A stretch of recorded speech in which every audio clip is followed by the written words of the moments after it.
రాష్ట్రంలో బోగస్ పింఛన్ల ఏరువేతకు రంగం సిద్ధమైంది. ఈ నెల 6 నుంచి ఇంటింటి సర్వే నిర్వహించనున్నారు.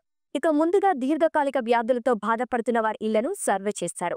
ఇక ఈ ప్రక్రియ నెల రోజుల పాటు కొనసాగుతుంది.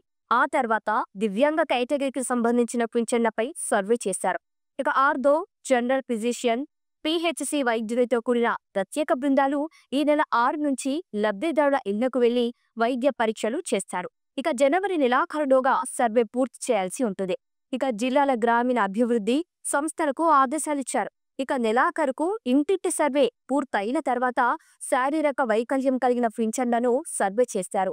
ఇక ఈ ప్రక్రియ దాదాపు 2 నెలలు సాగనుంది.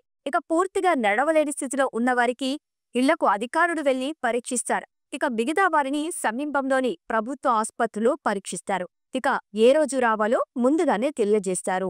ఒక్కో వైద్య బృందం రోజుకు కనీసం 25 మందిని పరీక్షిస్తుంది. ఇక పింఛన్దారుల హాజరు కాకపోయినా, ఇంటి వద్ద అందుబాటులో లేకపోయినా వారి పింఛన్ను తాత్కాలికంగా ఆపుతారు. ఇక సర్వే తర్వాత 40% కంటే తక్కువ వైకల్యం ఉన్న వారిని పూర్తిగా నిలుపుదల చేస్తారు.